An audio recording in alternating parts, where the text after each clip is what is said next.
ચાલો જાણીએ આજે શેર બજારમાં શું થયું। સેન્સેક્સ આજે 57.87 પોઈન્ટ ઘટીને 82,102 ઉપર બંધ થયું હતું। નિફ્ટી 50 ની વાત કરીએ તો 32 પોઈન્ટ ઘટીને 25,170 પર બંધ થયું હતું।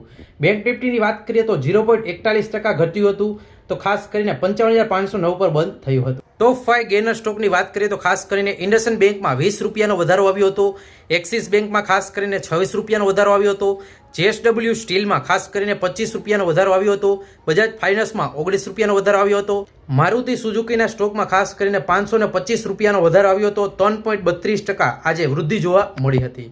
ટોપ 5 ઘટેલા સ્ટોકની વાત કરીએ તો ખાસ કરીને ટ્રેન્ટમાં ખાસ કરીને 253 રૂપિયાનો ઘટાડો આવ્યો હતો, ટેક મહિન્દ્રામાં 31 રૂપિયાનો ઘટાડો હતો, એસબીઆઈ લાઈફમાં 38 રૂપિયાનો, ત્યાર પછી ખાસ કરીને વાત કરીએ તો અલ્ટ્રાટેક સિમેન્ટમાં ખાસ કરીને તેમાં 157 પોઈન્ટનો ઘટાડો હતો, હિન્દુસ્તાન યુનિલિવરમાં 50 રૂપિયાનો ઘટાડો જોવા મળ્યો હતો। આજની સેક્ટર હાઇલાઇટ જોઈએ તો ખાસ કરીને બેન્કિંગ સેક્ટરમાં બેંક નિફ્ટી આજે વધારે ઉપર ચડતો દેખાયો, કેમ કે ખાસ કરીને 0.41% તેમાં વૃદ્ધિ જોવા મળી હતી। આઈટી ટેક મહિન્દ્રામાં ખાસ કરીને 2.9%નો ઘટાડો જોવા મળ્યો હતો।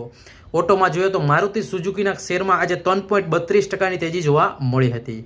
આજની એફઆઈડીઆઈ ડેટાની વાત કરીએ તો ખાસ કરીને એફઆઈ દ્વારા 3,541 કરોડનું નેટ વેચાણ કરવામાં આવ્યું છે, જ્યારે ડીઆઈ દ્વારા 2670 કરોડની નેટ ખરીદી કરવામાં આવી છે। સ્પેશિયલ સ્ટોકની વાત કરીએ તો આજમાં ખાસ કરીને કેઈસી ઇન્ટરનેશનલને 32,430 મિલિયનનો આંતરરાષ્ટ્રીય ટ્રાન્સમિશન અને ડિસ્ટ્રીબ્યુશનનો એક ઓર્ડર મળ્યો છે। ત્યાર પછી વાત કરીએ તો ભારતીય રૂપિયો રેકોર્ડથી નીચેના સ્તર પર અત્યારે જોવાઈ રહ્યો છે, 88 રૂપિયા। બજાર કેમ ઘટ્યું તેના 5 મુખ્ય કારણો જોઈએ તો ખાસ કરીને યુએસ દ્વારા H1B વિઝાની ફી હાઇક કરી છે તેના કારણે, અને આઈટી સેક્ટરમાં ખાસ કરીને દબાણ જોવા મળ્યું છે। ઓટો સેક્ટરમાં અને નવા જીએસટી કટના કારણે નવરાત્રીની આશાએ ડિમાન્ડ વધવું અને ખાસ કરીને રૂપિયાની વેલ્યુ ઘટાડો। ત્યાર પછી વાત કરીએ તો સેક્ટર મિક્સ્ડ પરફોર્મન્સ જોવા મળ્યું છે। બેંક સેક્ટર સ્ટ્રોંગ જોવા મળ્યું હતું, આઈટી અને એફએમસીજી વીક જોવા મળ્યું હતું।